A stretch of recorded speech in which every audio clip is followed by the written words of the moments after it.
Hey, what's going on out there in IE Network land? And you know what time it is.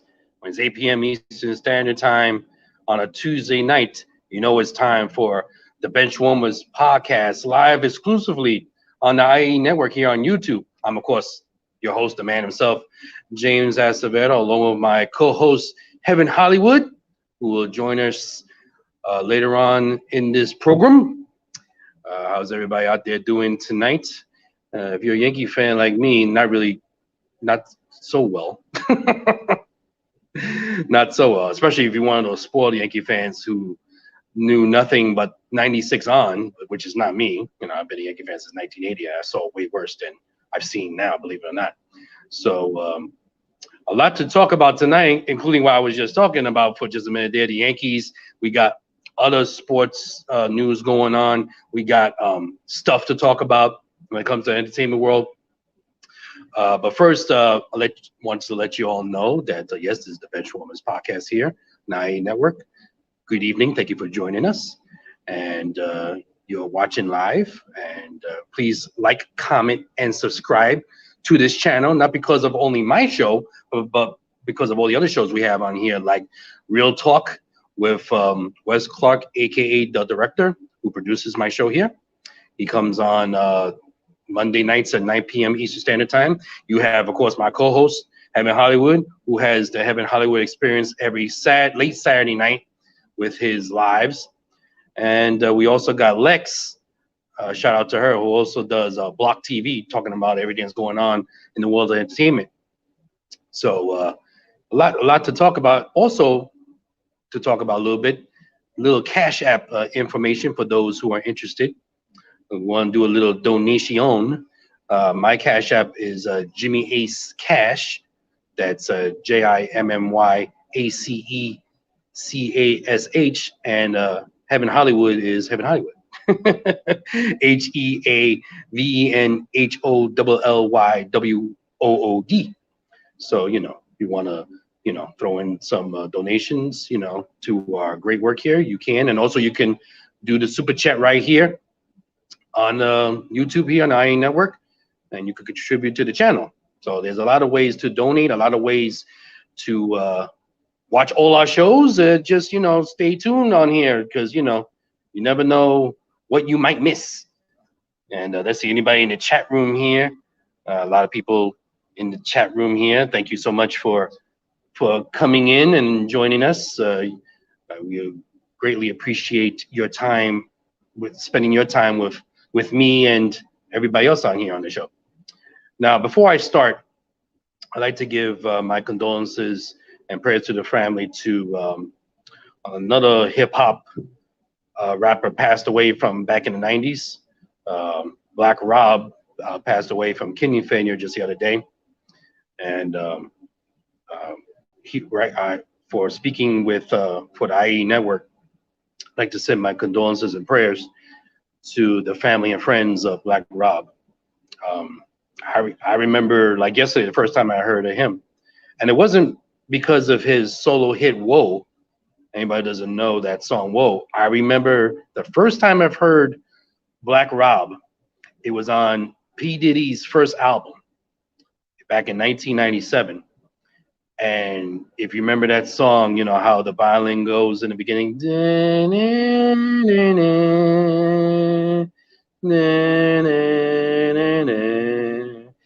He did the first few bars on that song. I think it was called I Love You, Baby, the name of the song. I think it was, or something like that. And when I heard those lyrics, I remember going, oh, wow, this guy, who is this guy? Who's this guy? And I remember this is when, back in the day when you would look up, who did the vocals, who produced it and stuff like that, what I'm saying? Who did all that, who wrote it, all that, those were the days when we did stuff back then. And one of the people I saw on there was a guy named Black Rob. I was like, oh, okay. All right. I like what he was, dropping there. Then he came out with that single, Whoa, and the rest was history. He didn't have like a big like library of hits and stuff like that, but he did contribute to the hip hop culture. So people who are around my age Definitely remembered Black Rob from Bad Boy. So again, rest in peace and my condolences to the friends and family of the late Black Rob. So those are my thoughts about Black Rob. I'll ask Evan later when he comes on about his thoughts for a very brief moment. But let's start with my monologue here for this evening in this edition this week of the Benchwarmers podcast. And the last few weeks since the season started, it's been about my New York Yankees. Now, anybody who doesn't know by now, I've been a Yankee fan for now since 1980. So you do the math, that's a really long time. That's 41 years. And, I've seen a lot of ups, a lot of downs, a lot more ups maybe in the last, you could say 25 years than I did in the first 16 years of my fandom. But, the Yankees, as we speak right now, going 15 games into the season, their American League Works 5-10 record.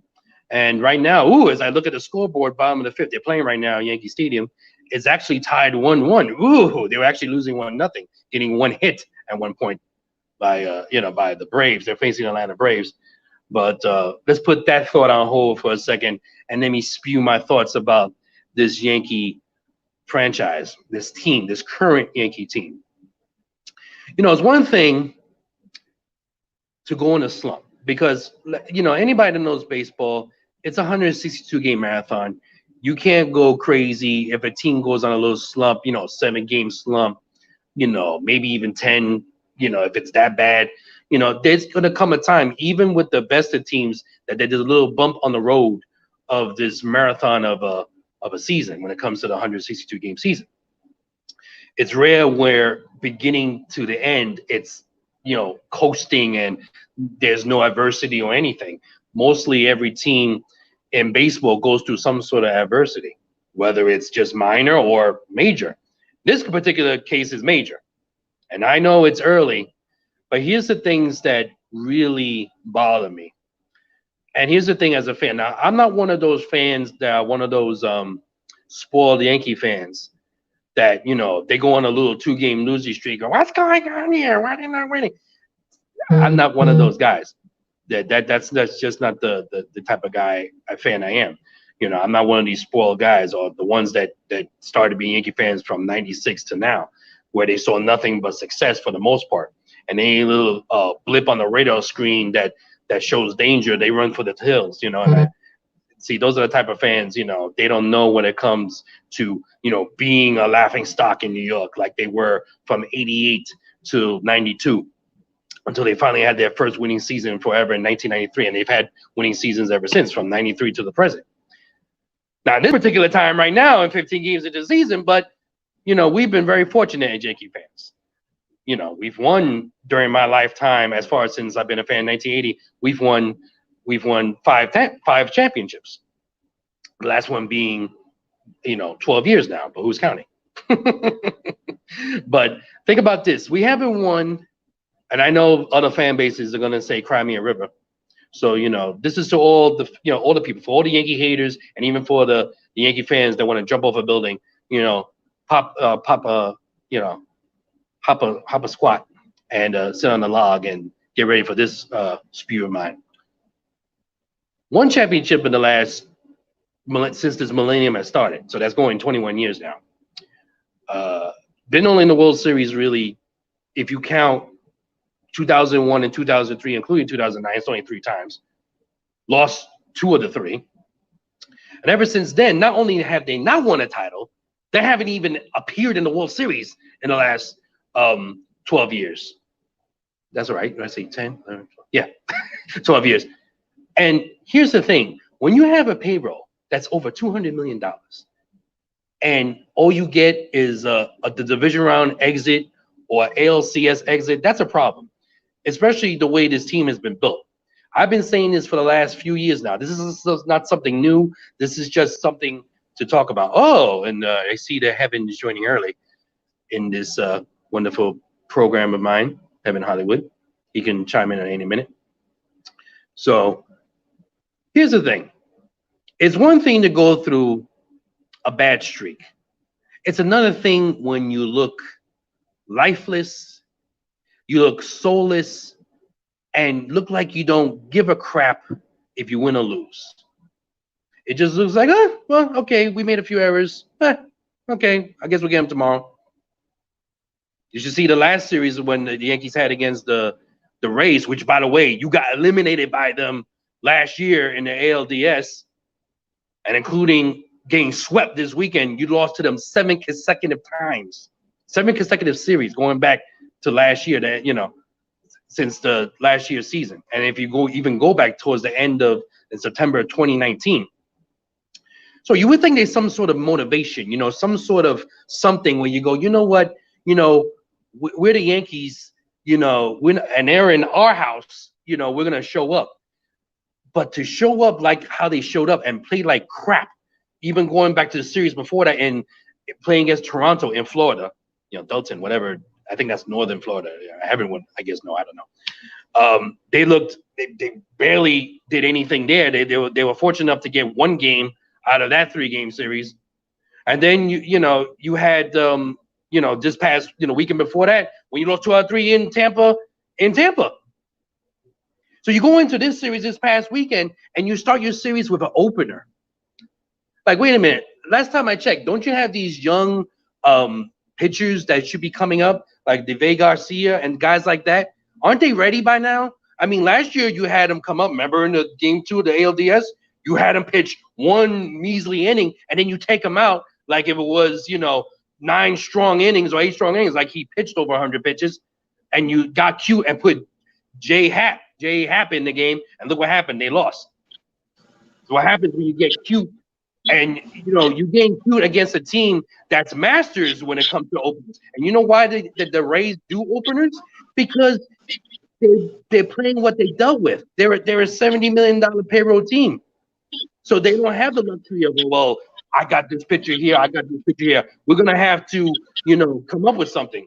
But for the Yankees to have a $200 million payroll, I go, you know what? We don't know who to start this series. Gee, and even though we got these young rums here who they kind of show some promise, let's throw in, what's his name, Nick Nelson in. Like, really? And then he throws like 1 in the 3rd, this new type of brand of baseball that makes me want to vomit. And then all you see is just everybody's at the plate. It doesn't matter who it is. I don't care who you say. It's Aaron Judge, it's Stanton, it's whoever. What's that usually happens? Get up there, strike out.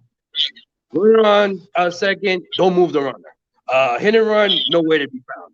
Absolutely no high IQ situation whatsoever when it comes to the game of baseball. And to be fair, it's not just the Yankees, it's other teams too that do this same type of philosophy somehow. But the Yankees is even worse because it's all home run or nothing. And here's the funny thing. Heaven's Mets, they didn't hit as much as the Yankees did either. But guess what? They're playing inspired baseball. Look at Lindor getting pumped up, going around the bases, make a defensive stop, which, you say defense to the Yankees, they run in high like, ooh, what's that? Defense. You have to get a ball? Oh, geez. Oh, here comes a ball. Gleyber Torres, who sees a ball. Like those Little League. You remember if you played Little League, there was that one kid, when the ball gets hit him, you go, oh, here we go. Here we go. It's going to hit him on the head, or it's going to go right through their legs, and you go, Coach, why is he in the team? Why he's on there? I can do better than that. It's like Gleyber Torres, this so-called Gleyber Torres. Oh, he's going to be great. Naturally, he's a shortstop, right? So you had him. Okay, so originally you had him at second because you had Didi Gregorius, which, by the way, was a total mistake to let him walk a couple of years ago because you were making room for the money to get Garrett Cole. I understand that, but that type of sacrifice was a bad move because guess what? Didi Gregorius. Here's the things that he could do.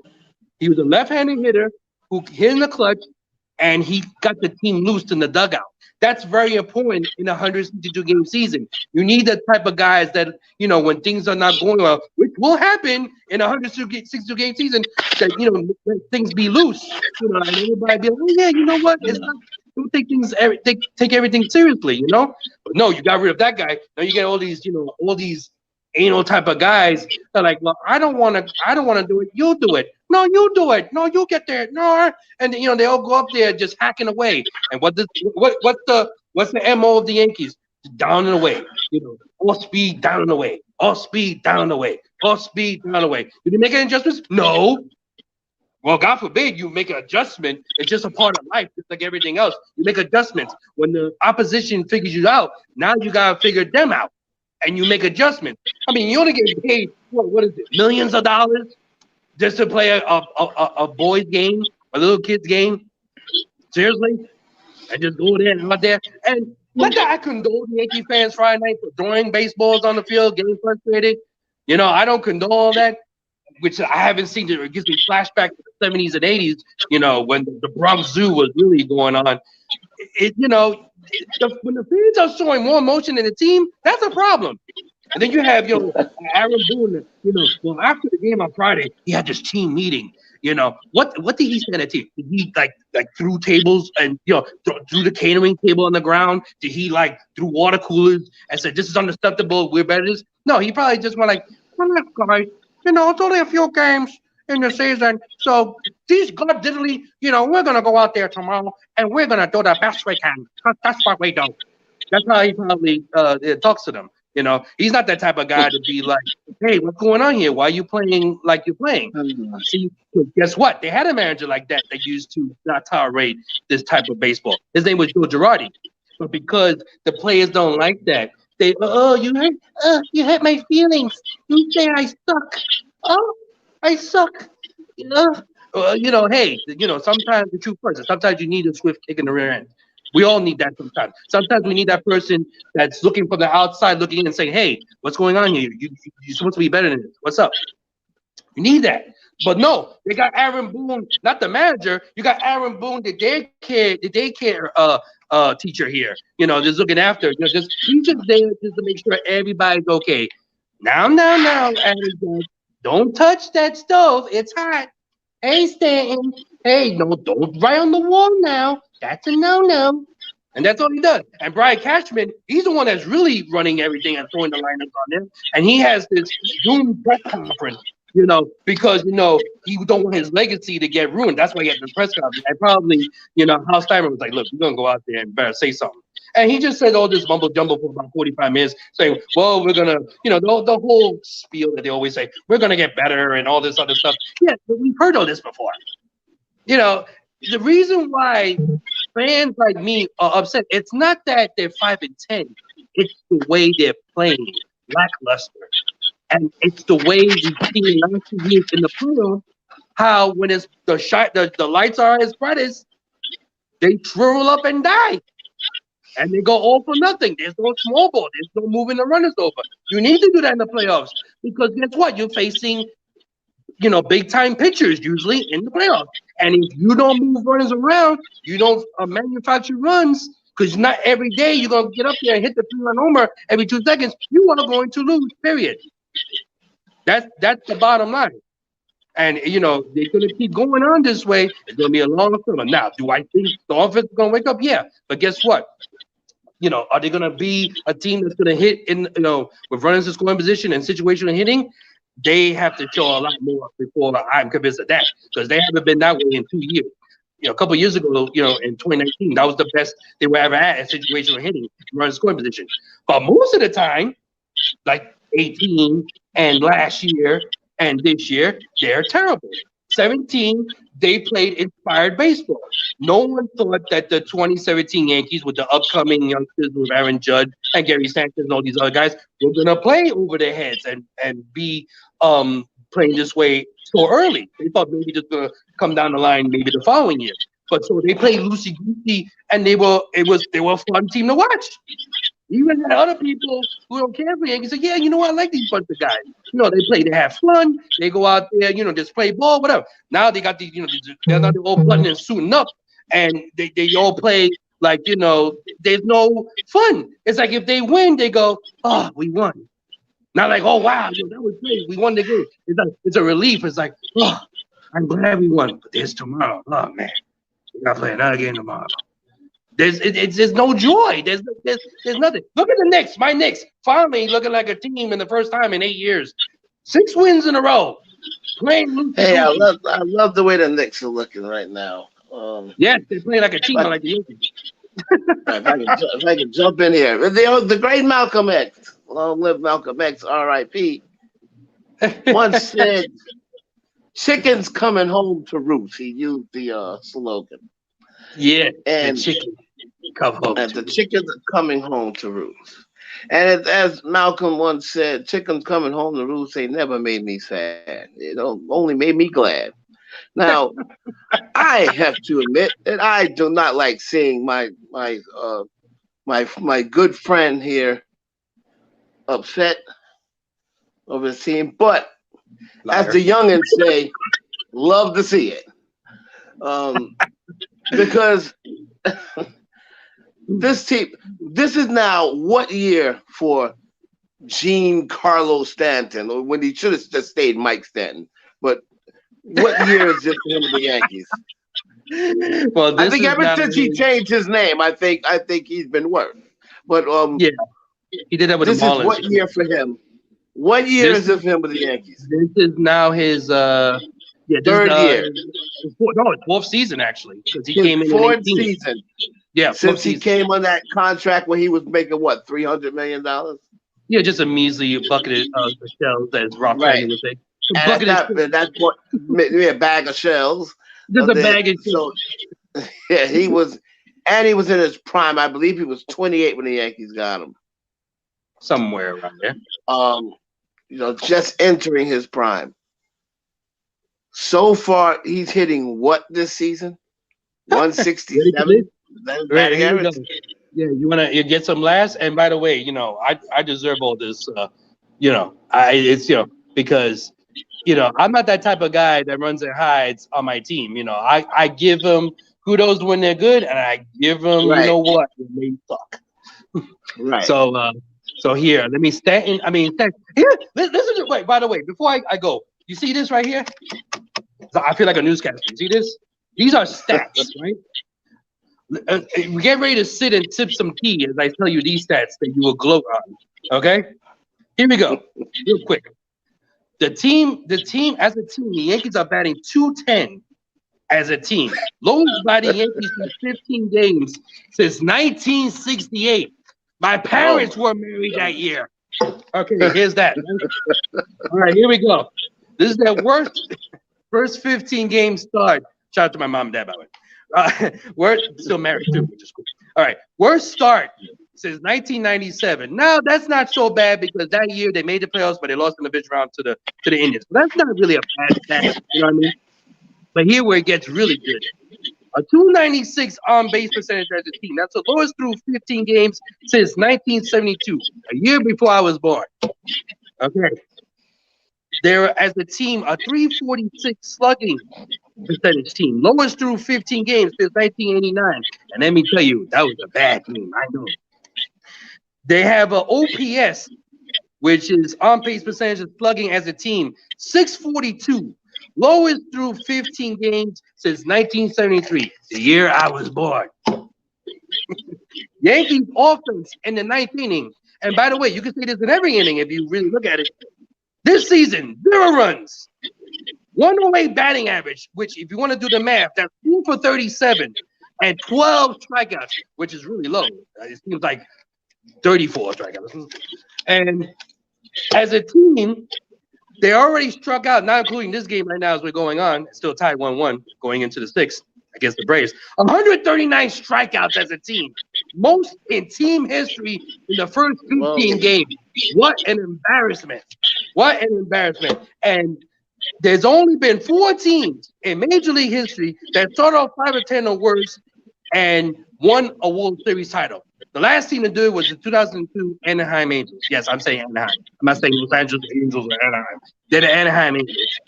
And the other 3 teams were the Minnesota Twins in 1991, the We Are Family Pittsburgh Pirates, love that team, by the way, 1979, and the Boston Braves, not the Milwaukee Braves, not the Atlanta Braves. We're talking about Boston Braves from over 100 years ago, 1914. I digress. And as far as Stanton, believe me, he's terrible. He is either home run or nothing, just like the rest of the team. This whole team is a bunch of sluggers and not a lot of athletic players, and run producers. And when you gather a team like that, guess what? you know, you're not gonna win a lot of games. And it's what I call ping pong ball. Say that real fast. Pinball type of baseball, where it's like, okay, the old Earl Weaver type of style, 3-run homer or bust. So I think I digress. They suck right now. What can I say? And it's still early. I'm not jumping out the window, but if at least see, it's one thing. If it was tough luck losses, like they really fought and they just the ball didn't go their way. That's a different story. That's just a different type of frustration. But when it's just mediocre, lousy, no defense, low IQ baseball, lifeless baseball, and show no like no sort of like they caring or they don't look like upset. That's a problem. And we as fans, when we see like they don't look like they care, that bothers me. That bothers me, especially if I'm paying good earned money to see you play. I rest my case. Okay, I rest my case, Your Honor. All right, that's it. I have enough of that. I digress. And your dad in heaven. I digress. I think I've had enough. By the way, Taiwan wouldn't go into the 6th. So that's all I have to say about that. So, by the way, Hev, as you, yeah. Now I hear you. I'm sorry, you were probably talking. I didn't hear what you were saying. So go ahead. And I think I was muted by mistake. Yeah, go ahead, man. What you were saying? Yeah. So basically, like this year, this is really for the first time in a long time. Like the free agent acquisitions. Usually when the Yankees pick up free agent acquisitions, for the most part, they are usually who they thought they were. When they picked up, back when they picked up Giambi and Sheffield, like these dudes, like the Yankees hardly ever have picked up free agents, big time free agents, and they not perform for them. Usually better than they perform for other teams. But they spend all the money on Cole. What's Cole doing? What does Cole look like? Well, Cole's been actually one of their few bright spots. He pitches well. They don't score from him. It's almost like DeGrom with the Mets. Well, I'm about to say, welcome to the world of Jacob DeGrom. Yeah. Exactly. They see Garrett Cole and it's like, oh man, now we got to score. But the thing is, they don't score for the other guys either. That's the only difference. That at least the Mets score for the other guys that pitch. But it's funny when I saw DeGrom, he finally got a win. But of course, when he gives up runs, now they score tons of runs. When he gives up, but when he don't give up runs, the Mets have to like scratch out a run if they can. Like if it's the hardest thing to do in the world. Anyway, but yeah, but Garrett Cole, I have no problem with Garrett Cole. But it's the other guys. It's these babied nowadays players, and that includes most of this roster on this Yankee team that are coddled.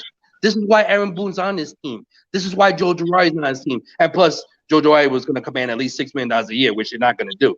And this new wave of baseball, it's not about the manager managing the team anymore. It's about the upper management. It's about the GM. They're really running the team. They're the ones that say, hey, maybe you should sit this guy tomorrow. Here's the lineup, blah, blah, blah. All Aaron Boone is just a puppet head. That's all he is. Because it's this analytic type of baseball.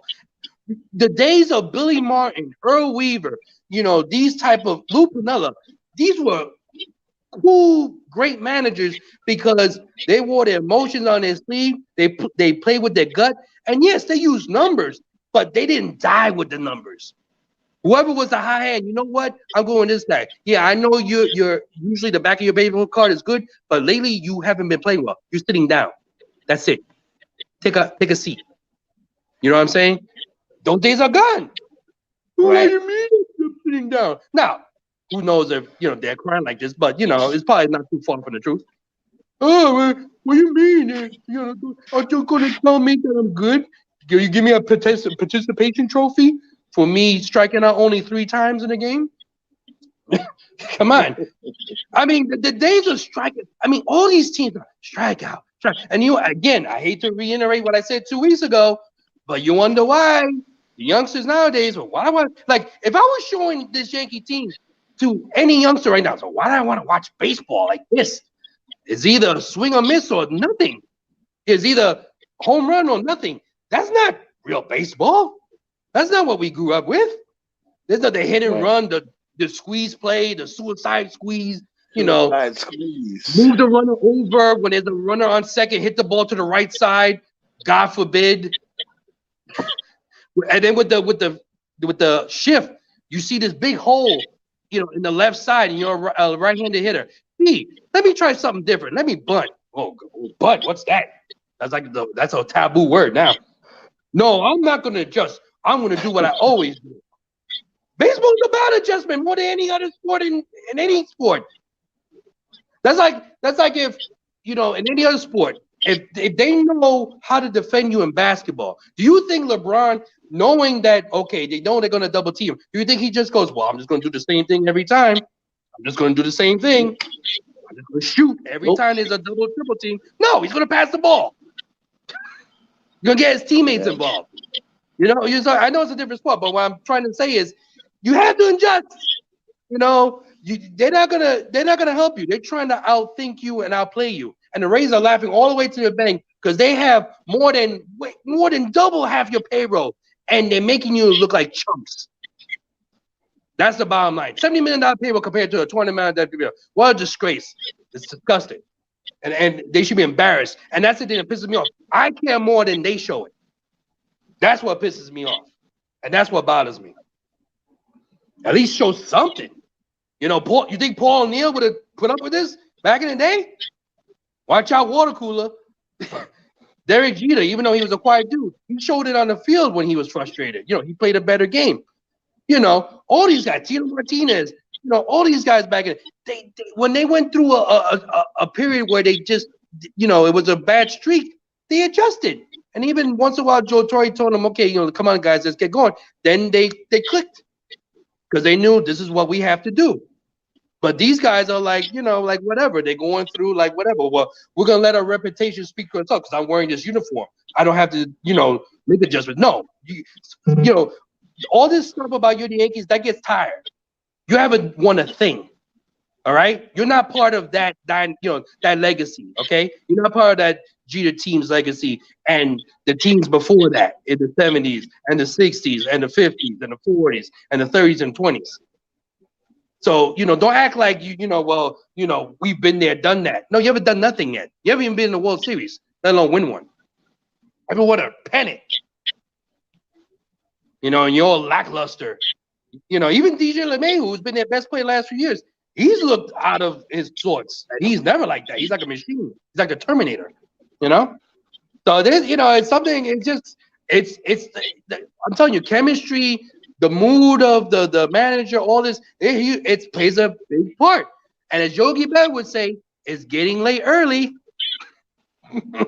It's getting late early. Keep this up. Baseball, what he used to say, with like 70% mental and the rest is physical. That's true. It's the most mental sport of any sport. Don't care how talented you are. You can't. You know, these players get feeling a certain way when they can't even play well. Which, you know, I don't know how, you know, after you know you can do it, just adjust. I know, I said I was done. Now I'm done. Now I'm done. But let me ask you, Hev, because I noticed when I was watching Block TV for this week, by the way, shout out to Lex, who represents the network here. I saw there was an update about Tiger Woods. Very interesting. If anybody doesn't know, supposedly I heard there was like a pill bottle found in the vehicle, something like that, and it was empty. And according to the investigation of his speed limit, he went more than double the speed limit. And it looks like this may be a cover up for Tiger Woods. I've been saying it for the last, you know, I said it about a month ago. So there's something something not right about this. You say anything about that, Heaven? I think you're on mute again.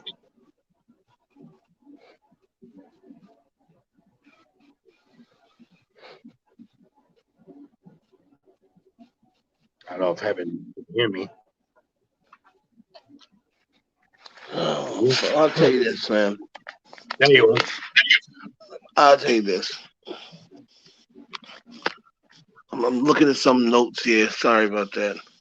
No, That they have swinging to me. A lot of people was yeah, a lot of people was sending some notes to me. Let's see. But, yeah, and I'm looking through here trying to break in my new glasses. So Oh wow, it's a little struggle. Yeah, I got new glasses today, and yeah, it's a struggle. do you got the ones that go low on your nose, or is it like one of those big time prescription glasses? Well, so what it is they're called what are these? They have like these special names for the lenses now. Really, just mean expensive. First time productive and something else lenses or whatever. Mm-hmm. So whatever, but yeah, you know where's your see, at? Right. I'm looking for this. I'll say about this about that whole entire thing, and then leading into another topic. I just wanted to add on with the Yankees issue. Yes. I just wanted to say I'm going to give them a time limit. I think if they are still, what are they now? Like 11 games under 500? No, not that. It's looking that way. If they continue, no, they're 5 under. 5 under. Oh, okay, 5 under. Yeah. No, what are they like? 5 and 12? But yeah, no, they're 5 and 10. 5 and 10. Okay. And we are in April. Yeah, it's just the first started. Yeah. So I believe I believe if they could turn it around by June, which they should, they better. Yeah.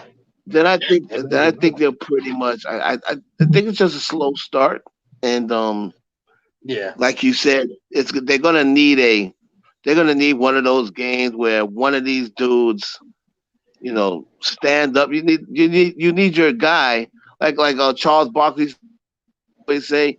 You need two superstars to win a championship. He said, well, he talks about with basketball.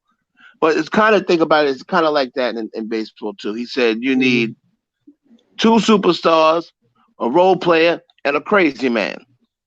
Like you have to, he said if you look back at all the teams that won championships, they all got 2 superstars, a role player, and a crazy man.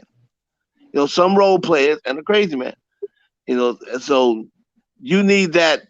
Who on the Yankees is that crazy man? Who's going to say, look, we're playing terrible. You guys are playing soft. You guys are playing with no life. You need one of those dudes. Crazy man. Like on, let's take the Boston Red Sox that year. Well, they were all crazy, man. But that was like Millar. Idiots. Yeah, that was like Millar. That was, Damon was the guy that was quiet. Yeah. Johnny Damon was quiet. But Ramirez was just kind of like lead like example. He wouldn't say anything. The guy on that team Ortiz was clutch. He would talk about it, but the guy on that team was the crazy man was Millar. He was the guy who would always get them. Okay, and on the 86 Mets, You All know, of them. we had a couple. We had all of them. We had a couple. You know, Gary Carter was very vocal. You know, but usually the crazy man is the one that's like not as talented as everyone else, but is he's the one that, you know, like if you look at basketball, if you look at the Warriors, that's Draymond Green. That's the crazy man. You know, when the Lakers won that year, you know, they had Ron Artest. Yeah, yeah. You know, so I think the Yankees, I think they'll be okay. You know, I'm joking around when I say, oh, yeah, they're gonna. I think I find it hard to believe with all that talent in that team that those woes will continue. So yeah, but we'll move on to the next subject because they're not going to continue to suck, unfortunately. Yeah, yeah. Well, we'll see it again in the playoffs, probably. But anyway, go ahead. Yeah, that's my problem because I can see this real ugly head in the playoffs again. But anyway, moving right along, as Fonzie the Bear would say in the Muppet movie. Yeah. By the way, how should we go with this? Should we go with Mr. KD again? Good old KD. Yeah, good old KD. Yeah. So the D might stand for something else. So we talking about KD with the questions about the teammates. Yes. Yes, he was asked name your top 5 favorite teammates. They was top 5 favorite teammates, something like that. And he named, obviously he named Steph Curry. That was a no-brainer. And then he named what else he named? Kyrie. Obviously, yeah, his boyfriend. Yeah, him. His boyfriend. Him. The third, I try to remember the James Harden because he's on the team now. Yeah, I think he said. I don't know if he said Draymond. I don't remember if he did. No, he said James Harden. Yeah, and then Clay. and then he goes Ibaka. Huh? That's like saying, okay, that's like going, okay, here's your Mount Rushmore presidents: George Washington, Abraham Lincoln, Teddy Roosevelt, and I don't know, some obscure president. Jimmy Carter. Jimmy Carter. What? Jimmy Carter? What? Not even Bill Clinton? Jimmy Carter? Like Jimmy Carter? And then when they said said, what about Russ? He says, oh yeah, I'm tripping. Mo, I'm thinking about. Thank y'all for calling me out on that. Yeah. Let me tell you something. Yeah, exactly. He wants to come back and try to clear and say, yeah, I was tripping for that, this, that, and the other. Okay, listen. Yeah. Right, whatever. I would believe KD if he only named current teammates and Warriors. So if he said Steph, Clay, Draymond, James Harden, Kyrie Irving. What about Russ? Oh, I mean, I would believe him if he said that. But the fact that he said the first 4, and then he sat and thumped for like 15 seconds and said, Serge Ibaka. The guy that's on the same team as Westbrook, the guy that you played with around the same time as you played with Westbrook. So you didn't forget. You forgot Russell Westbrook. He only won an MVP in the league and averaged a triple-double 3 years in a row. So you're gonna tell me you honestly forgot Russell Westbrook played with you? And like I said, that's just KD once again trying to be slick. I don't understand what it is, why he feels as though. I almost believe now that KD feels as though he needs to pull these, and he needs people mad at him online, maybe to spark something underneath him. I don't know what he does it for. But I mean, I'm talented. You know, he's he's arguably #1 or #2 in the world. You know, you can make that comparison. Right. You hear Right. LeBron or him. You know what I mean? There's some people who still say, "Oh, he's been last time he was fully healthy, he was the best player in the world." So yeah. Now you a got lot the of people still contusion. say it. Skip Bayless. Skip Bayless is the only one that says it, but he does say it. Now he's injured again with a contusion in his thigh from the other day. Again. So you know that they're gonna baby him contusion on his inner vagina. But listen, man, at some point, and I know all of the Net fans on TV like Brandon Marshall and all these people. Oh, I'm not concerned. I'm not concerned. At some point, it's no longer December. It's no longer February where you can say, "Oh, it's only February." There are 15 games left in the playoffs. For the playoffs, there's 15 games left for most teams. These dudes, Harden, Irvin, and Durant, have played together in 8 games. I thought it was 7, 8. Okay, 7. Okay. Yeah, 7 games. Okay. Now, if you think you're just good enough, even though they're a team who have not played together, it's a team they just threw together. If you think you're just good enough just to go in there and flip the switch whenever you want, and you're going to just be able to beat these teams who have been together for 3, 4, 5 years, I think they're going to be in for a rude awakening. Yes, they got the best talent. They got the most talent, of course. They got more talent than any team in the league. That may be any team in history. To have 3 superstars on your team, 3 elite scorers, 3 guys who probably going to the Hall of Fame. You know, if Kyrie Irving at least stays healthy a couple more years, you know, and plays at a high level, he'll probably put him in the Hall of Fame. Because he does win one championship, especially if he wins another one. So you're going to have the most talent. But there's something for continuity when it comes down to the playoffs.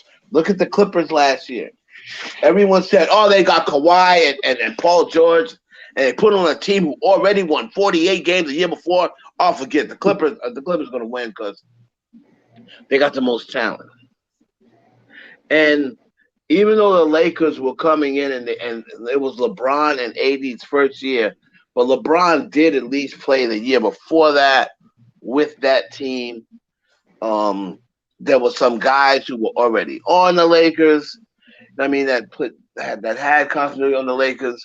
Kyle Kuzma, you know, KCP. Like there were guys that's been on the Lakers for 3 or 4 years.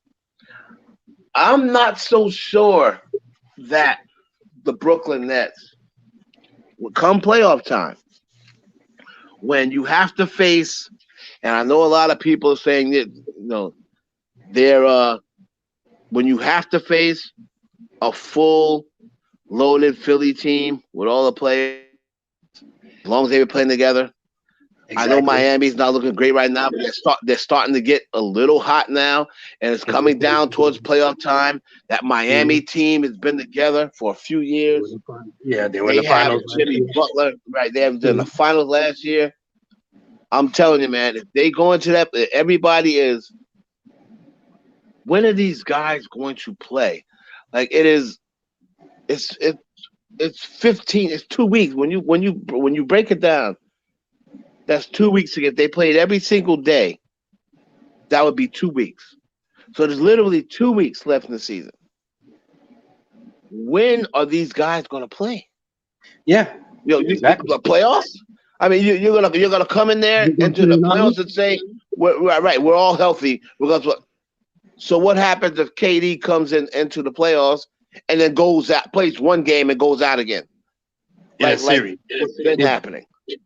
Oops. That's just as good as him being hurt going into the series. Mm-hmm. I'm telling you, man. Exactly. And I'm worried about him as far as, you know, I'm not a Net fan, but if I was a Net fan, I would be worried because it seems like KD is not going to stay healthy. It's one thing after another. He came up off of the Achilles, looked amazing at first, Then he gets a knee injury. Yep. Right. So now, I think it was a knee injury he had. Again. So now, I got to take care of that. Maybe him for another. Or hamstring, maybe the hamstring, whatever. I think it's hamstring. So then, now he comes off the hamstring, and now it's a thigh contusion. What's it gonna be next? You know what I mean? So, right, and I'm gonna tell you right now, he is the one guy that if they want to win a championship, they cannot afford to lose. Yeah, I know they're deep. They still got Harden, Irving. He's the one guy that proves he can lead a team to a championship and be the best player. The main ingredient. Absolutely. James Harden spits the bit in the playoffs year after year. Absolutely. All the time. And Kyrie Irving, this is Kyrie Irving's years without LeBron. Hurt. Got LeBron. First year, went to the finals, got hurt in the finals. Following year, in the finals and won it. Following year, in the finals again and lost it. Right? And relatively was healthy. Soon as the next year comes, LeBron leaves. Here's Kyrie. Hurt. No playoffs. That was the year that the Boston team went crazy without him. Yeah. The next year he comes back and he plays. He throws the chemistry all out of whack. Jason Tatum, who is now everyone is looking for the coming out party because the previous year he was sensational. Jason Tatum's all out of whack. Kyrie, the Boston Celtics, go out in the first round or don't make the playoffs, whatever happened. The year after that, he's hurt. I mean, he got traded to the Nets his first year last year, pretty much hurt the entire season. And now this year, he's in and out of the lineup. Now, just because he has that one shot against Golden State that he can hang his hat on, but that shot means nothing if LeBron James didn't bring them back. Exactly. You know what I mean? So, and the key play to that game was the chase down layup that LeBron chased down Iguodala, and that changed the whole game. So, I'm not so sure that, and we already know Harden has proved himself not to be reliable in the playoffs. Not when the lights are the brightest. Right. They need KD. But going back to the original topic, KD, you knew exactly what you were doing, bro. Like you can't tell me you forgot Westbrook. I don't believe him. I don't care what he says. I know he's going to come out and try to make it seem as though, everybody wants to psychoanalyze him and this, that, and the other. Bro, you did it on purpose. You forgot Russell Westbrook on purpose. Period. I'm not going to think anything else. That's right. I totally agree about that. And here's the thing. Even one more thought. Even with LeBron's first year with the Heat, it took him a while to get used to each other. It took him most of that season, that 2010, 2011 season, until towards the end, and they still made the finals, but they weren't there yet until the following year. So you mean to tell me, with Durant being mostly not really on the court, but more off the court, and not playing but 7 games with Kyrie Irving and James Harden, that all of a sudden when the playoffs start, they're just going to be world beaters? That's very hard for me to believe. I'm sorry. Now, when the East, they got decent teams. It's not like they're all a bunch of clubs. Right. We still got Milwaukee now, and I understand why people would be down on Milwaukee. Giannis has been a little bit more nicked up this year. The Bucks have not been as good this regular season. We thought once they got Jrue Holiday, that would make things even easier for Giannis, but it seems like once again, towards the end of games, the Bucks are going to hand the ball to Giannis and try to let him go ISO and create something, and he's going to have 5 defenders standing there because he still can't hit a jump shot consistently. So they're going to say, you're not coming in here. We're going to have 5 defenders on you, and we're either going to make you give it up or you're going to dribble into this wall and you're going to get stripped or what have you. So I thought bringing in Drew Holiday would be better for them. I still do believe it. Come playoff time, I think they'll be much more mentally tougher. I would hope. Giannis has a little bit of an outside shot. It's better than Ben Simmons has a little bit outside shot, but it's still not consistent enough wherein he's going to. But we can't leave him alone, you know. So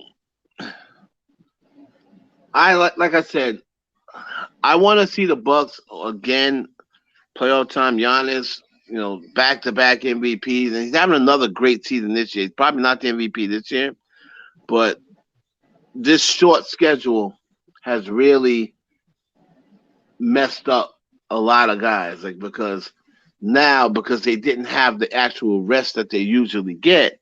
When they get a little knick-knack injury, they're sitting out. And they're getting their rest time because this is the rest time they would have gotten if they had an off season. And I just want to talk about that quickly. Mm-hmm. Let me tell you something. The ratings are down. People want to say, "Oh, the ratings are down," because no, the ratings are down, and the ratings have been down for 2 years. I heard all the LeBron haters say, "Well, the ratings are down because, well, you know, LeBron won again, and the league wants LeBron to win." And I said, listen. Even I didn't say that. Right. I know the ratings are not down because LeBron thing. Let me tell you why the ratings have been down the last 3 years now. Yeah, at least. Yeah. The ratings have been down the last starting 3 years ago is because number one, when they came back off of Toronto winning, Golden State was depleted. They were hurt, right? So Golden State had Steph Curry, and that was pretty much it. So you weren't watching them, right? On top of that, Golden State with that team, well, they were on TV every week, and nobody's going to watch it because you just have Steph, and no one's going to watch their team. Another thing, KD was out for the full season. So you're not going to watch the Nets because KD wasn't playing. And then Kyrie was barely playing. So you're not really watching the Nets. True. Now, that's a big – and on top of that, they started to try to move the face of the league towards Zion, and Zion got hurt. Yeah. And he wasn't even playing his first year. So you got all these Pelican games on TV and no Zion. Which that's the one thing about the NBA that I wish would fix. Could you please take a page out of the NFL and do these flex games, please? Yeah. Because once these games are set in stone, they act like they can't move them. Once these games are set in stone, you know, no matter who's playing, that game's on TV. And then if that team sits out 3 guys, 4 guys, is sitting out. Right. Last year, it was a pandemic. Right. Last year's a pandemic. They're playing in a bubble. People got to get used to that. There's no travel. There's no fans. So it makes it boring. So when you watch it, it looks like you're watching the G League. Yeah, that's what it looks like. Or in Vegas, when they play in Vegas. Yeah, it looks like you're watching Summer League. So people can get into that. You know, on top of that, let's not. I'm not going to totally discount the NBA getting it, making it a political stance. I get that, but most of the fans that's watching the NBA are African American anyway. True. So that didn't really bother them too much. That bothered the few white fans that may have said, I'm not watching the NBA anymore because they made it too political. But most of the freaking people that watch the NBA are black anyway. So that didn't really bother them. And this year, again, injuries, guys sitting out, every other day, sitting out And most of the games, yep, so and here's the major thing that's too. the Not to reason. cut you Yeah, off. that's the reason why it's down. That's And the here's the reason why thing: the ratings are down. the face of the NBA is playing. 11 o'clock at night for the East Coast people that want to see LeBron. When before he was on the East Coast, you saw LeBron all the time. Now you gotta wait till late at night. If you're not living the West Coast to watch LeBron. So that doesn't help either.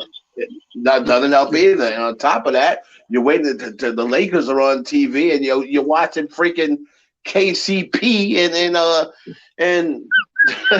you're watching KCP and Andre Drummond. I mean, that's my team, and I don't even watch those games. Everybody, look at the Lakers basketball. Right, I check. Yes, I'll check ESPN, man. I'm not watching this. It's terrible. This team's terrible. Yeah, I follow them on ESPN, dude, because until LeBron and at least one of them, like I was still watching when it was still just LeBron, but AD when there was no AD, I was still watching. But if it's no AD and no LeBron, I'm a Laker fan and I'm not watching that game. Yeah, yeah, but the original point, I agree with you. Katie knew what he was doing, and absolutely. he's just still keeping it going. I can't wait. Russ will probably blow it off, and then he'll end up saying something on the court. But I swear, I wish that they had another game left. I don't think they do. The Wizards and what I would love to see. I don't think the Wizards are going to get there, but I would love to see a Wizards Nets first round playoffs. Yes. Because I will tell you this. Bradley Beal is probably going to. He's up there with Steph for the leading scorer in the NBA, and he's got Westbrook. If Westbrook is playing the Nets, and the Nets do not have any sort of camaraderie, and they have to deal with Westbrook, and on the tail end of Durant saying what he said, he is going to be a wild man. What and motivation? He's going to try to get every rebound. I'm praying for that drama. For somehow. Now, like I said, Washington, looks like they have to get to the play-in game or whatever. Yeah, if they can get into that, if they can get to that 7th spot, and Brooklyn is 2nd. Where are they right now? They're 11 right now at 24-33. So I mean, with the Bulls. 11. So what is the 8th seed? What's the 8th seed's record right now? The Hornets are 500 at 28-28. Okay, so man. So let me ask you a question. I don't know if you know this or not. Yeah, go ahead. So the 7th and 8th seed, right? Yeah.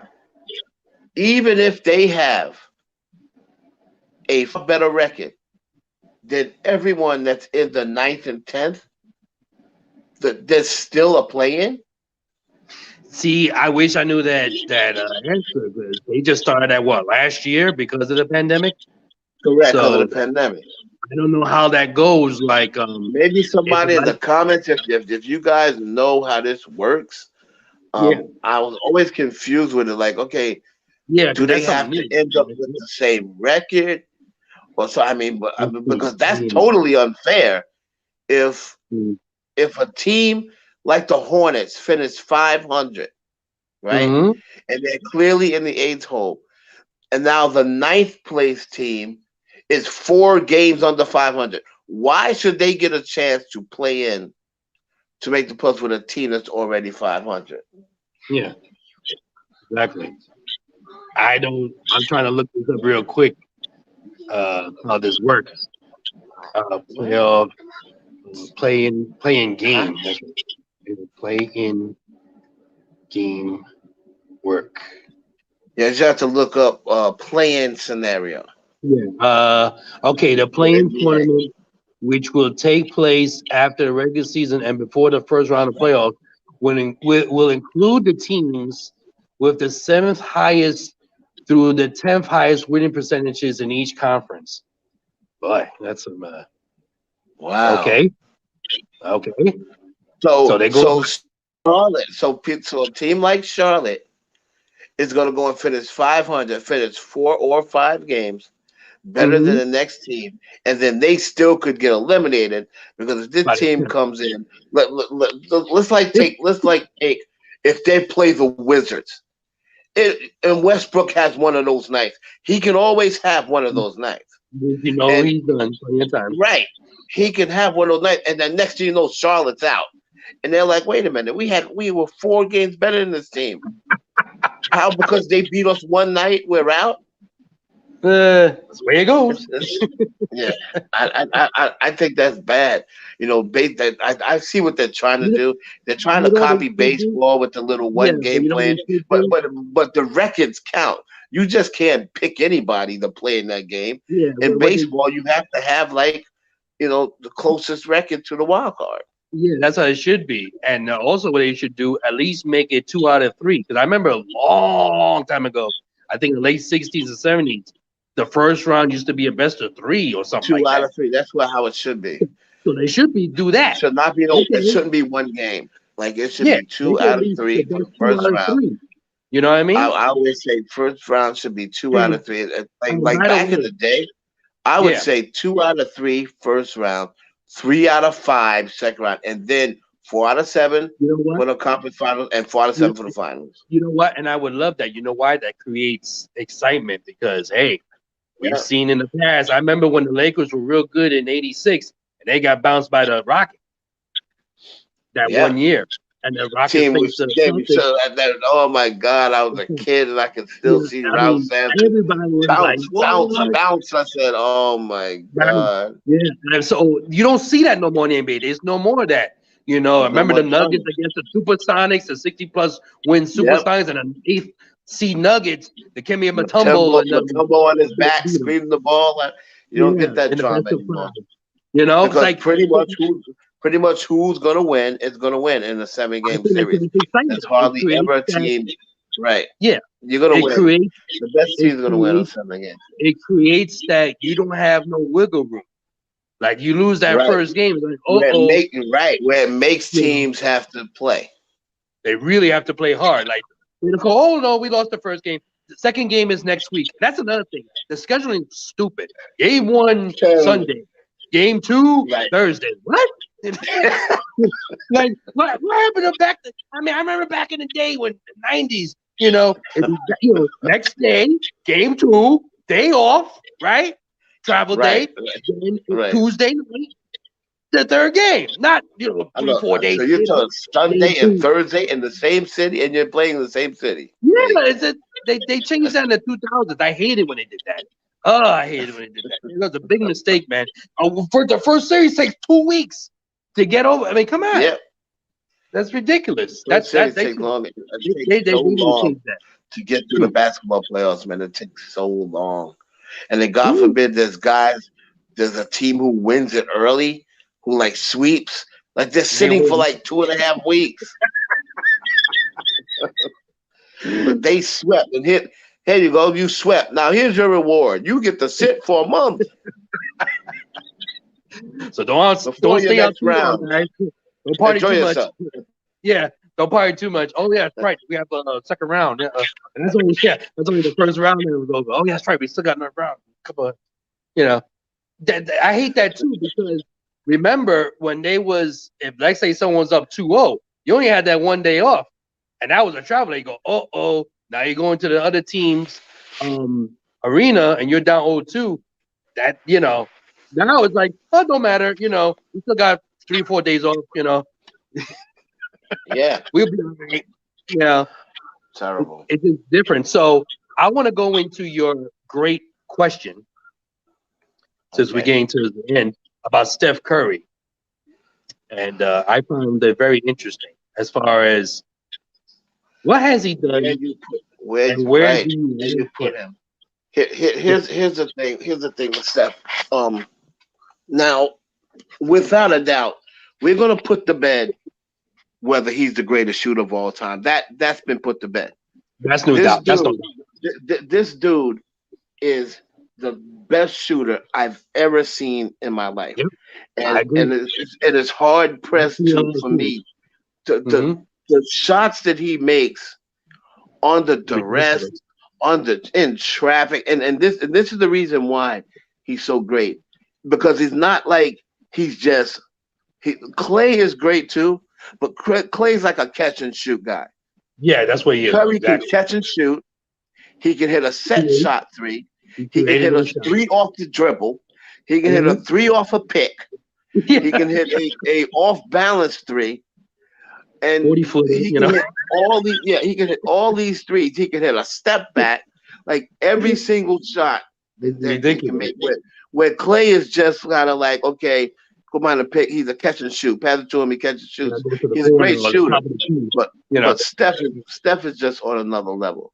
Now, as far as where I put him, in history, and I would say right now, if Steph Curry retired and never shot another three right now, I would probably say with the three championships, with the scoring title that he had, with the mm-hmm. two, with the unanimous, the only unanimous MVP. Yep. He's been to what, four finals? He's three and Three-time one final. MVP, seven-time Right, All-Star, 7 time. three-time NBA I champion. would probably say he's definitely in my top. Let me see. Can I say 15? I'd never say 20, but I want to Yeah. tip off the top of my head and say 15. Like when I do top Yeah. 15, I That's have to have understandable. seen them, right? So Sure, sure. I can't put Bill Russell in, even though we know he'd be No, in there. well, you didn't see him But play. right, so I'd have to say it's like, because even though I have I have LeBron there, I still have Kareem ahead of LeBron. But if Yeah, you LeBron wins another one, I'm going to put LeBron ahead of Kareem. So I got still got like Jordan, Kareem, LeBron, Kobe, Kobe. Magic, Bird, Shaq. That's 7. Tim Duncan. Yeah, That's he's 8. definitely Karl Malone is 9. absolutely. Barkley. So that's 10 right there. And then we have, if you got those 10, I mean, you have to put Durant ahead of them. That's 11, and you're gonna have to put if you put Durant ahead of them, that's 11. And so if I'm thinking, I already said, did I say Bird? No, I don't you know didn't if I say said Bird. Bird. He's definitely up there. He's definitely way up there. Then Bird's ahead of him, and Absolutely. Hakeem's ahead of him. Hakeem Olajuwon, and Oh, sure. Absolutely. True, right. true, So true. that's 13. So he probably won't be top 15. I'll probably make him that probably my top 20, because Maybe I more, got I maybe, got 16, 17, maybe so, 16. somewhere in there. I think that him and Iverson are very good comparison. Now, a lot of Iverson. people say he can't touch. Curry can't. AI can't touch Curry. I heard that today. He can't Damn. touch that. Like, so, but they're really very similar. I mean, of course, AI could not shoot No, like not Curry. Curry, but No. they impacted the game probably equally. Sure. They impacted the game equally, and like I said, AI could score, even though he didn't shoot like Curry. Allen Iverson could score 50, 60, even though Curry could do it too. But AI could do that with any threes. Yeah, he reminds me of like Westbrook a little bit. The way he played with reckless abandonment, Right. like he just played with just whole heart. And here comes the 6-footer just coming at you, and you didn't care who it was. It'll come right down your throat. That, Right yeah. at you. In the paint, didn't Pause. matter. Pause. I But, know. but here's the thing about Steph that's always good, and I hate to agree with Skip Bayless. I hate to agree Who with him, does? but Like the thing that always sticks in my mind with Steph is going to be that LeBron series. It's going to stick in my mind because first of all, the first series, I think the first series when Iguodala won the MVP because he kept LeBron from averaging a triple double. Like LeBron averaged 35, 9 and 9, and Iguodala got the MVP. But because he kept him from averaging a triple double in the series. The thing about Steph is, I think that year he got robbed of the MVP anyway. I think he should have won it. He averaged 26 for the series. They won in 6, and they gave it to Iguodala. Okay, fine enough. But that next year, the 72-9 season, where you have the best record, you're the unanimous MVP. 73-9. 73-9. They won the best record. You're the greatest team of all time. You're the first unanimous MVP. Okay? You are favored in this finals. And you had a 3-1 lead in the finals. I don't give a damn if Draymond Green's mama, and all his children miss the next game. There is no way. No excuse. There is no excuse. You are the MVP. It's not like Steph missed the game. Exactly. You're the MVP. It's not like Clay missed the game. Yeah. It was Steph Curry, had LeBron's team on the ropes, 3-1, going back to Oracle, where they barely lost all season. They lost 2 games in their building in the finals. And in the final 3 games, they lost 2 of those games in Oracle. The last game, he shot 6 for 19. This is the game for all the marbles. He shot 6 for 19. He shot 1 for 5 from 3 in the fourth quarter and missed some wide open. It's not like these shots were under duress. He missed some wide open 3-pointers. Games 5, 6, and 7, Steph was terrible. And the game 5, when Draymond is eliminated, that's when you're supposed to say, you know what? I'm the MVP. Give me the damn ball. I'm going out here tonight. I'm scoring 45 points. I'm hitting 8 threes, and we're sending these dudes out of here. But that didn't happen. I mean, and then last year, like I said, not last year, year before, a little tougher. But game 6, that's the closeout game. You're back at Oracle again.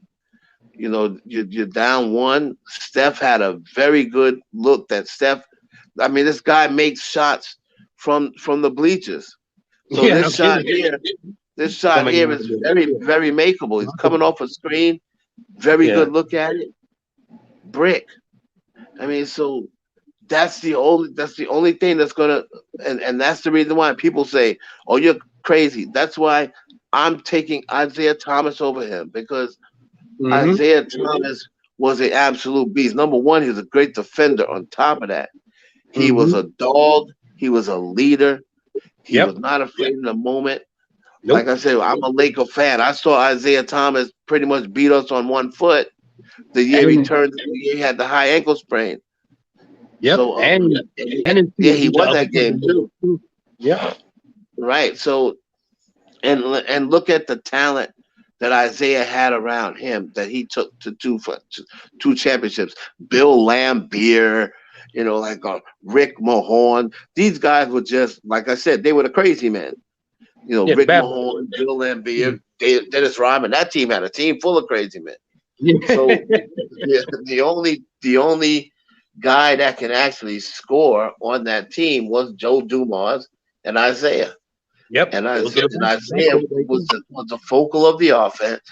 Everybody knew he was the focal of the offense, and he was still able to get it done. So I'm going to put him ahead of Steph as well. I think Steph is an all-time great. I think he's a walk-in Hall of Famer. I So probably have him somewhere around 20. Like definitely probably a top 20 player maybe. yeah, But for the scenario. but that one thing he's gonna have to right that wrong somewhere down the Yeah, line where but he that's gets to the the thing, series that yeah he's because gotta he's gotta get that's the, another title to yeah, me because that's to, the to thing. right that wrong. That's the thing. No one remembers that 7-3-9 season because they lost and the way they lost.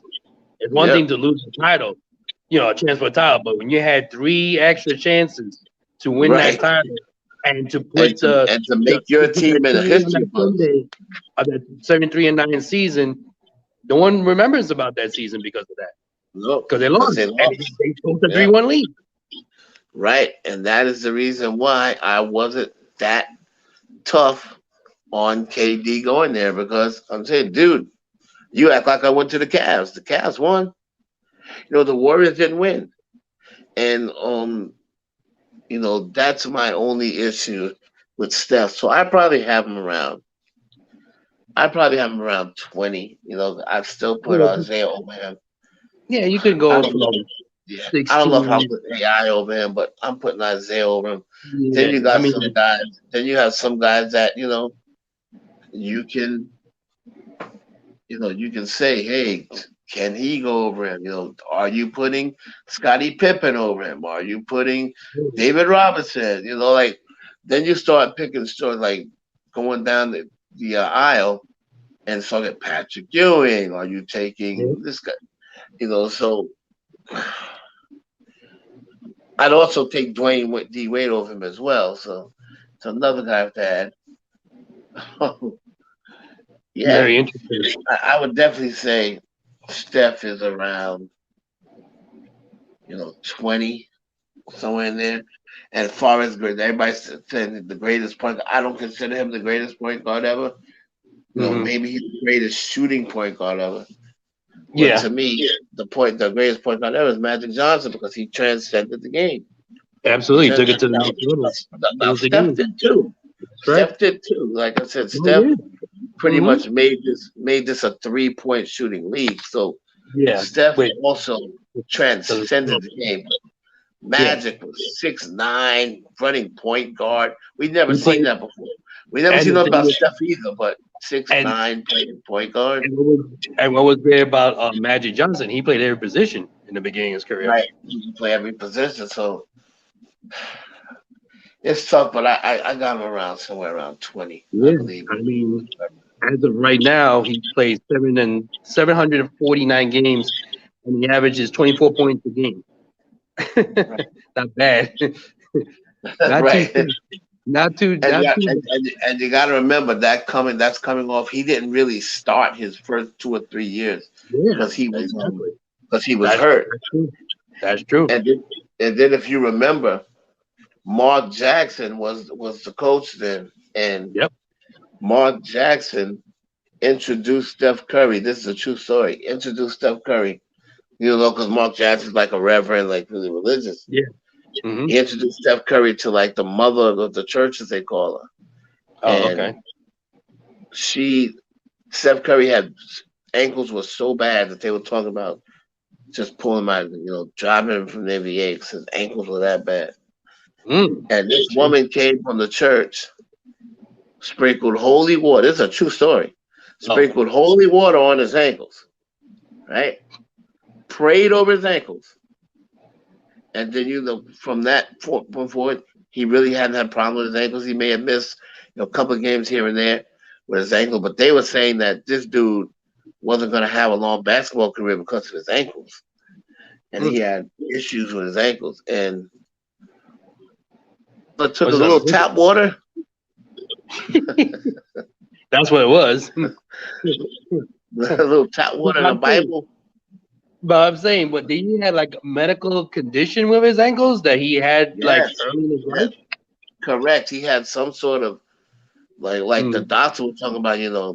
Your Mm. ankles are never going to allow you to really play at a high level. Yeah, I don't know that story. I didn't know about that. Yeah, because the first couple of years he kept going out with these high ankle sprains. Wow. So Mm. How he was different would looking it for be? Yeah, he's looking for a solution. What a difference it would have made if That's crazy. what Steph Curry never would have been able to play. That's like when Drew Brees got that injury to the shoulder, and they were like, "You'll never throw a football again." And the What rest would is have just happened if what would have happened if Drew Brees would have took their word for it? you work that Always Best Buy. think, right? I always think about that sort of stuff. But He yeah, would have sold real quick. I got him like top 20 probably. Yeah, I mean, I don't think you get an argument if you put him in between 16 and 20, you Right, know. And even if he was top 25, that's not terrible because usually that's a list top 25.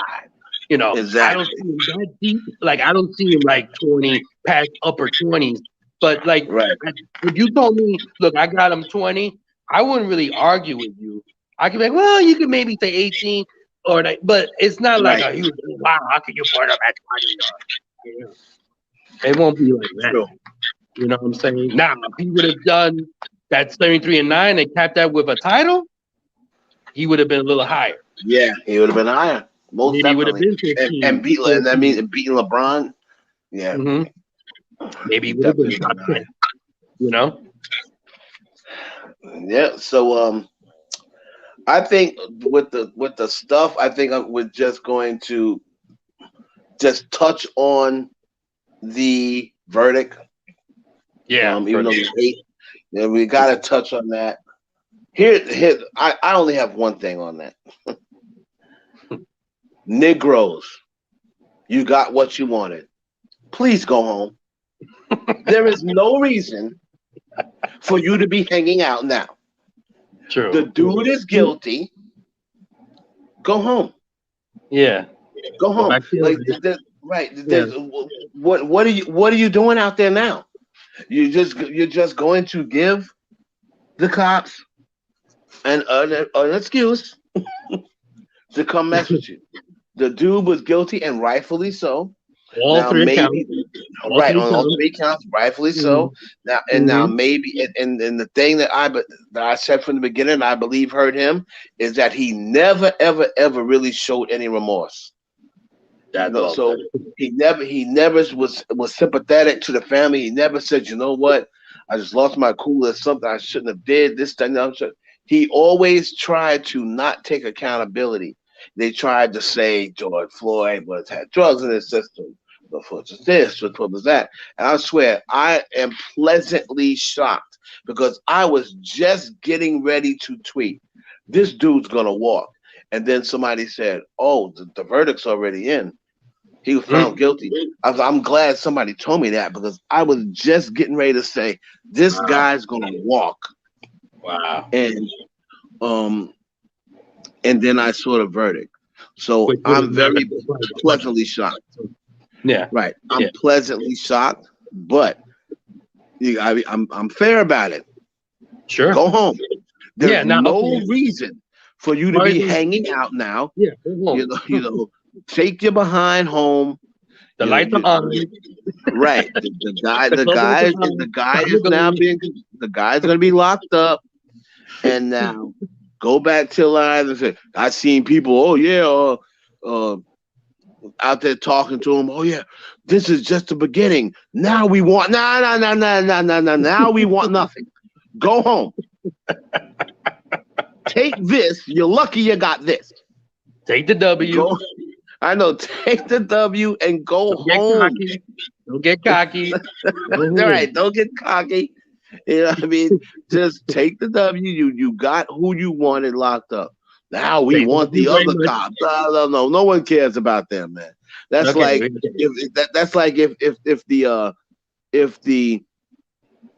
the Jackson 5 committed a crime, you just locked up Michael, and now you come and say we're not gonna stop till we get Tito and Jackie. Who cares about Tito? Let Tito go. You got Michael. By the way, every time you bring up an old Michael Jackson Prince rivalry story, I love it every time. Even though I know the story 10 billion times, I crack up every time. Your always great stories. Your unique impression of Michael Jackson is just great. It don't sound like him, but it's just the way I don't like that guy. That's what he says. He's a meanie. I know. That's Michael's curse. That's how Michael curses. Yeah, he's a meanie. It's so funny. But it's just so, yeah, the stories are great. The stories make me smile, make me laugh. But then at the end of the day, once I tell them and I think back, like both these dudes are gone, man. It's like both icons. We can't get any more stories. Like this is where it stops. Like the stories, they can't tell any more stories in their career. There was that other one. I think you told about it. Something about they were in something in a club or something, like I forgot what it was. Well, there's those other stories where didn't Prince invite him to watch him or something? Yeah, something like that. Prince is so petty. I think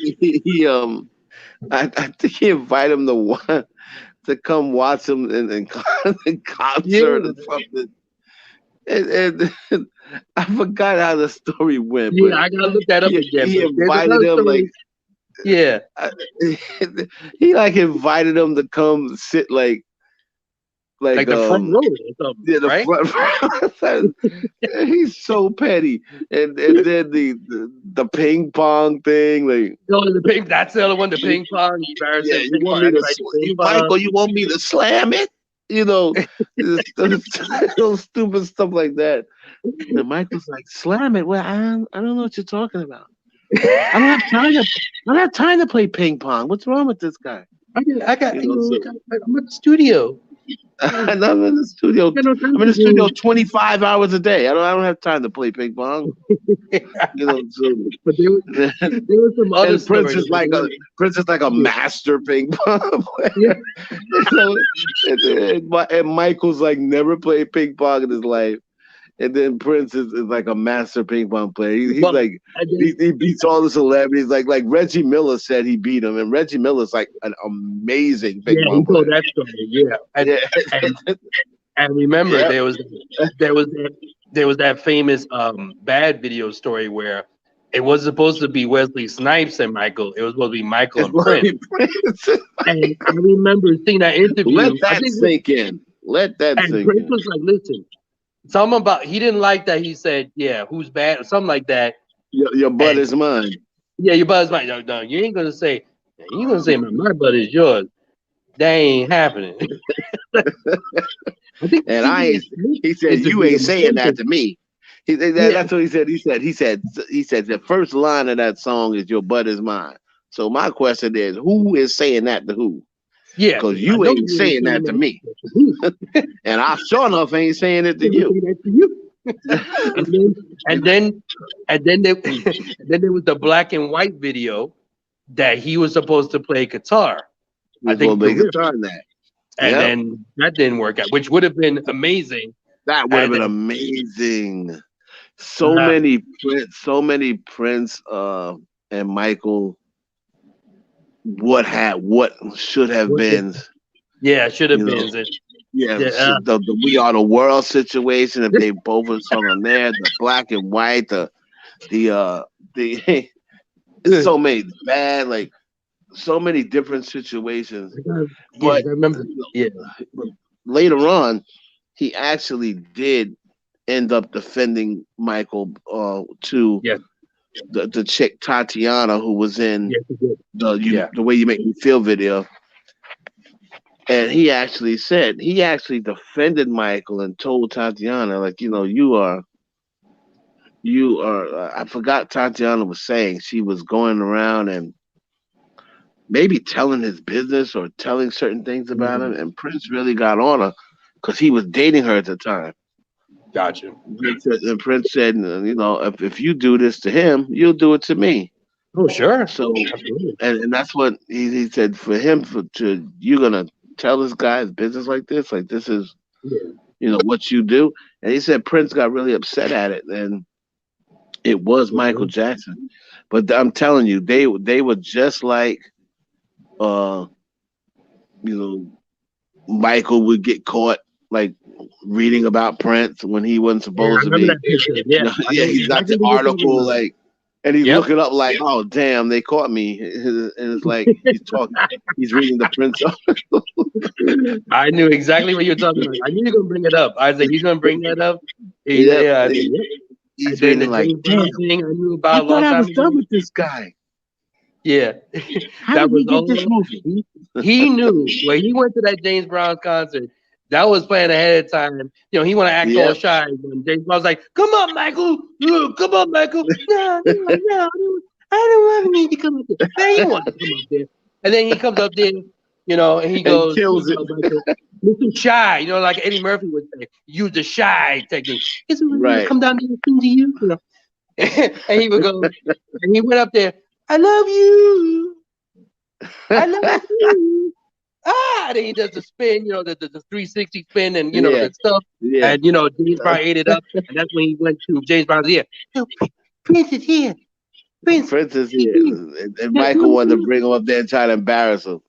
Oh man, I'll never forget that. It was Michael's so conniving, man. And I heard he laughed about that so much. And then Like Elmo Quincy from Jones, Sesame Street. Quincy Jones would always spill the beans and was like, "Look at him! He made a fool of himself."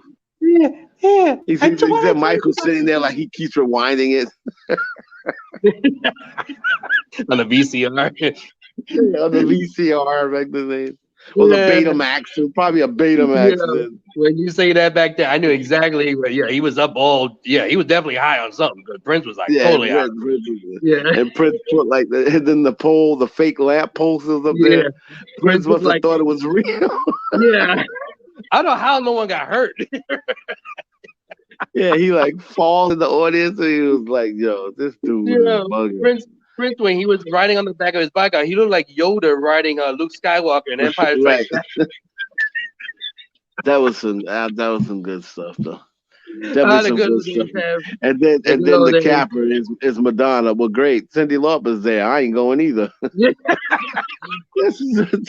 So what if Prince? So you was hating Cyndi Lauper this whole time. So what if Prince would have went? You would have went. Yo, Madonna's so weird. Like she good because I'm not going either because Cyndi Lauper's there. Well, you Cyndi Lauper probably like what? Like she has a beef with me, you know. But yeah. When you said that time that night, you know, great live it was. When the 3+ hour extravaganza you did the Saturday night, when you said it's so true, when you said when Madonna looks at you, it's like you're the only one in the room, and you experienced that personally. I experienced it personally, man, and I'll never forget the look. I don't care how old I get. I don't care how old she gets. I'm always gonna see that look on her face. I was like scared, like you know how you say something, and then you know how the room's real loud, and then they decide to get quiet when you're talking, and then now the only person talking is you. I was like, oh shit, like because I was saying like. I don't know.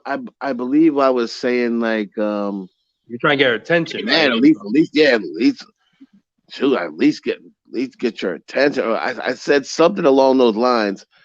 And when I'm like, oh, that was rude or something like that. And then when I'm saying, oh, that was rude under my breath, everyone gets quiet. It's like, that was rude. Oh, sorry. Like you had a mic on. Boy, and then she turns around like, okay, you wanted my attention, so what were you gonna say? Uh-oh. I was just like, it's like when you were in school. Mr. Clark, you have something to say in front of class?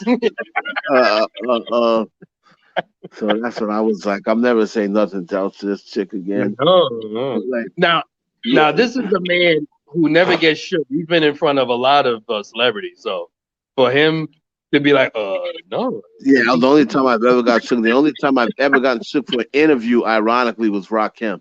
Yeah. And that this is like my idol, like my hero. Yeah. And you're not even talking about in his prime. This is him out of his prime. And I'm still there like, oh my God, it's the God. Yeah. I mean, because he never really gave people the access, you know.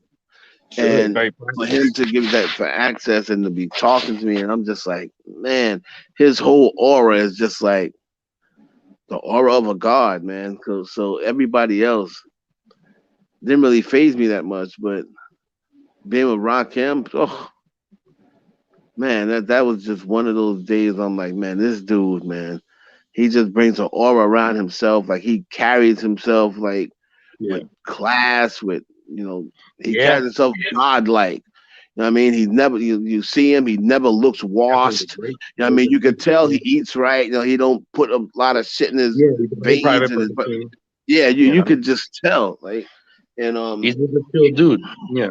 yeah, and if you can get his book too, I really enjoyed his book. Yeah, I And heard. Yeah. yeah, MC Bet very really enjoyed his book, and I'm glad he was able to get some money out of it. Wherein he was able to sell a few of his books and you know Yeah.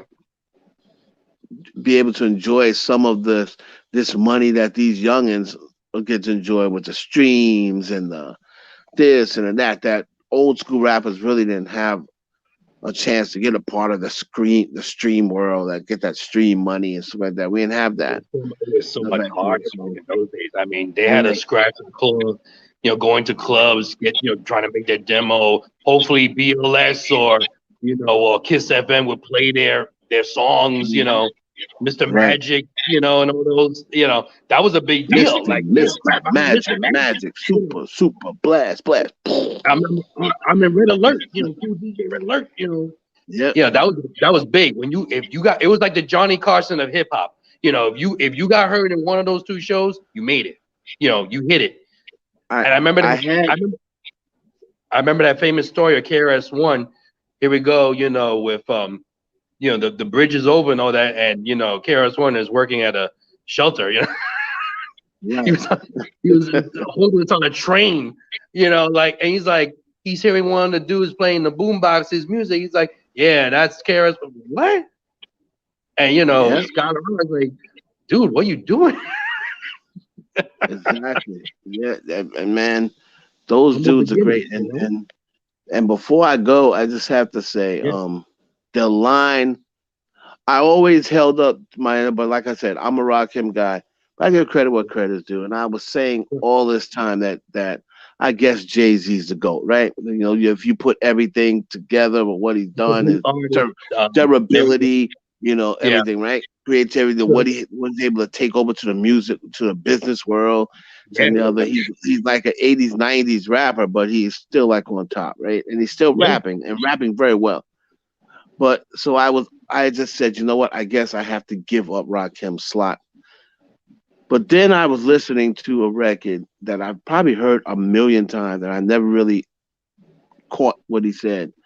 And Mm. that was the Rakim when he was on the record with the Primo record with Yeah. KRS-One. Gotcha. And this dude said, Oh, classic. Yeah, classic. Yeah. yes, yeah, he It said, was him, Nas, I'm him, timeless. Nas, and KRS-One. Yeah, Right. something He like that. said, I'm timeless. Yeah. Because age don't count in the booth if your flow is submerged in the fountain of youth. Man, I said, forget it. This dude's the GOAT, man.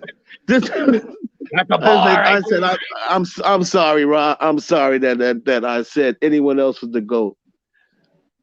And that's just rock.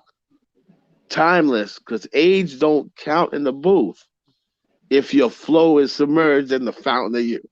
Yep. I said, "Oh man, this What dude, man." I was like, "How did I miss that?" That's the best He's the lyricist GOAT, ever, man. man. He's There the you go GOAT. right there. Yeah. I But mean, classic song. yeah, No pun intended. he's the GOAT, man. But on that note, Yep. I'm out of here. Another show in the books. Yes, sir. As High Rose would say for your Mets, put it in the books. Yes. Put it in the books. Thanks for having me on, my brother. Oh, anytime, bro. You're always welcome anytime, man. Take it easy, Yes, bro. sir. Yes, Love you, sir. my man. Yes, there he goes into the IE Network Horizon here on YouTube. And thank you all for watching and listening. Thank you to everybody in the chat room chatting away. Shout outs to Joseph Tanner, TX Game, and everybody else that's in here. Boy, there's so many names in here. I'll be here all day. Thank you all for commenting and participating, watching this show. We greatly appreciate it. And tune in next Tuesday night at 8 p.m. Eastern Standard Time for another exciting edition of the Benchwarmers podcast, exclusively here on the IE Network on YouTube, 8 p.m. Eastern Standard Time, Tuesday nights. And we also have other shows on this channel, like I was saying at the start of the show. Monday nights, 9 p.m. Eastern Standard Time, we got Real Talk by my producer. Shout out to Wes Clark, his show with the Jag Council, Ralph and Kevin and all those guys. Every Monday night, 9 p.m. Eastern Standard Time, Real Talk. Talk about movies and stuff like that. Exclusively here on IE Network. We got Lex, who hosts Block TV, talking about and the entertainment news, what's going on. That's every week here on the IE Network. It's not really a specific day. It's always uploaded every week during the week. And you got my co-host, Heaven Hollywood, doing his Heaven Hollywood Experience.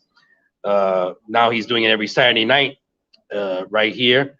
If you haven't checked out his 3-hour plus show extravaganza that he did, I suggest you watch it. Very entertaining. That's a free plug by me right here on the IE Network. And yeah, so just keep on watching, man. Like, comment, subscribe, all these shows. Share it with your friends.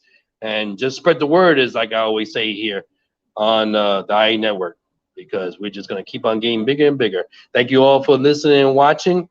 And for Heaven Hollywood and for my producer, Wes Clark, as I go into the IE Network horizon, I say have a great weekend. By the way, Yankees win. Duh! Yankees win. Yeah. Now they're 6-10, beating the Braves 3-1. Another 3 measly runs. Thankfully, Loiza, I think, got the win. So I guess our starting pitcher only pitched like 3 innings. Anyway, say that for nothing. Chapman got the save, by the way. 3 runs and 5 hits. Okay, baby steps for a $200 million payroll team. Anyway, say that for next week. As I go into the IE Network horizon, have a great week and a great weekend. Be safe. And I say this to you all. Latest and tomatoes. Peace.